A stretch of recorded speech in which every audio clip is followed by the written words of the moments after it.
ministered to dry bones, All right, all right. but Ezekiel was dry bones. Yes, sir. Yes, sir. Yes, sir. Woo! Yes, sir. Woo!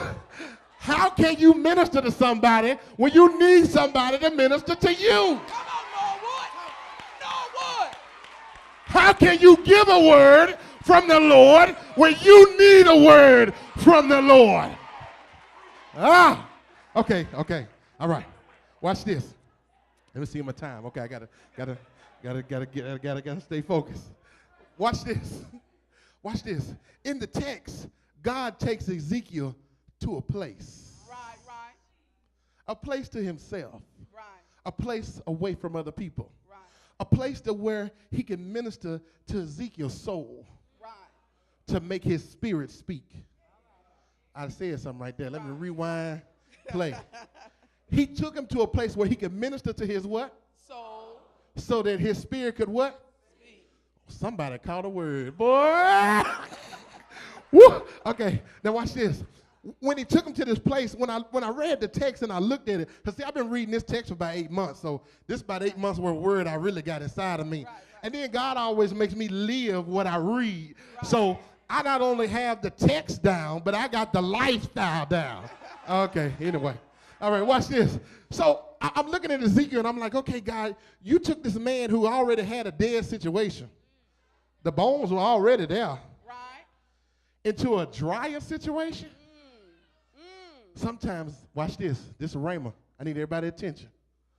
Sometimes God will take you lower before he takes you higher. Woo. That wasn't even on the paper. Woo.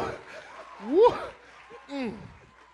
Sometimes God will allow your situation like he did Lazarus. Right. Sometimes God will allow your situation to get stanky. Yes, sir. Can I say that word? I don't want to say stink. I want to say stanky. Stinking. Everybody look at your neighbor and say, my stuff is stanky. Stinking. Watch this. But even in the text, this situation is so dead that there is no longer a smell. My God. Woo. That was Holy Ghost Rhema right there. The situation has been dead so long that the smell is even gone. Malo. Watch this. In the midst of your storm, you forgot even while you were going through it that God took the smell away long enough for you to deal with it until he can work out what he was getting ready to work out. I'm just talking about after the battle right now. Okay, let me go on. Watch this. Because I need you to understand. Watch this. In today's message, I want to convey to you that God has already risen the dead, so live. I got it. It took a minute, but I got it. Woo! Okay. I'm like my pastor now. That was a praise break moment right there. I thought the organist would have hit me some keys or something. Woo! Woo! Watch this. Let me say that again. Let me go to that paper. I wanna read it just like he gave it to me. In today's message, I want to convey to you that God has already risen the dead, so live. When Jesus died on the cross, Yes, sir. He did it for me. Yes, sir. and 3 days later he got up. For me. Yes, sir. That was a moment where everything was brought back to life. So as a child of God, you have a right to know that even them dead things can live.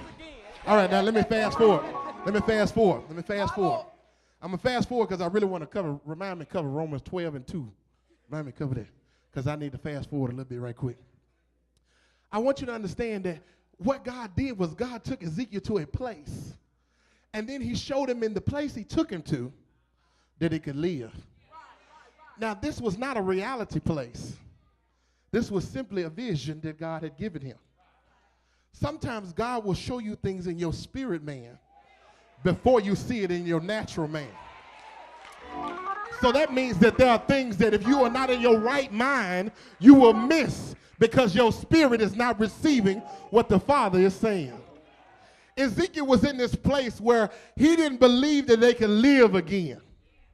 But God told him, he said,